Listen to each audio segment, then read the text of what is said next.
মধ্যপ্রাচ্য ও ইউরোপ বাংলাদেশি কর্মীর প্রধান গন্তব্য হলেও অনেক দেশের শ্রমবাজার এখন বন্ধ। অবৈধ অভিবাসন, অপরাধমূলক কর্মকাণ্ড এবং দক্ষ শ্রমিকের ঘাটতির কারণে ভিসা দেওয়ায় সীমাবদ্ধতা এসেছে। গত 10 মাসে বিশ্বের বিভিন্ন দেশ থেকে দেশে ফিরেছেন 63,952 জন প্রবাসী।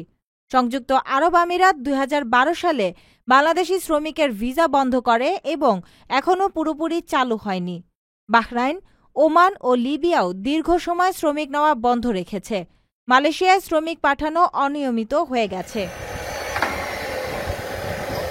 ওমান সরকার ওমানাইজেশন নীতির অংশ হিসেবে 2023 সালের অক্টোবর থেকে শ্রম ভিসা ইস্যু সাময়িকভাবে বন্ধ রাখলেও দূতাবাসের উদ্যোগে বিশেষভাবে 13টি ভিসা পুনরায় চালু হয়েছে। অভিবাসন বিশেষজ্ঞরা বলছেন, ভাষা, দক্ষতা, শিক্ষাগত যোগ্যতা ও অপরাধমূলক কর্মকাণ্ডের কারণে দেশের শ্রমিক চাহিদা অনেক দেশেই কমেছে।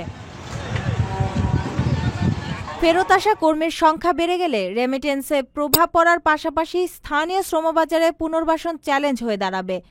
ব্র্যাক মাইগ্রেশন প্রোগ্রামের শরীফুল হাসান বলেন, মধ্যপ্রাচ্যে এখনও অনেক কর্মী ঝুঁকিপূর্ণ কাজ করছেন, যা ধীরে ধীরে প্রযুক্তি নির্ভর হয়ে যাচ্ছে। অর্থাৎ শ্রমবাজার বন্ধ এবং প্রবাসী ফেরত বাড়ার প্রবণতা সমান্তরালভাবে চললে অর্থনৈতিক, সামাজিক ও মানবিক সংকট সৃষ্টি হতে পারে। প্রিয় প্রবাসী, আমরা যারা প্রবাসে কাজ করি, পরিশ্রম করি, আমরা সবাই চাই দেশে একটা ঠিকানা হোক, কিন্তু ভয় পাই প্রতারণা হবে কিনা, নিরাপদ কিনা, টাকাটা হারাবে না তো। আজ আমি এমন একটা প্রজেক্ট সম্পর্কে বলবো যেটা এই ভয়টা দূর করে দিয়েছে। তার নাম প্রবাসীর সিটি লিমিটেড। প্রবাসীর সিটি বাংলাদেশের প্রথম স্মার্ট শেয়ার ভিত্তিক রিয়েল এস্টেট প্রজেক্ট।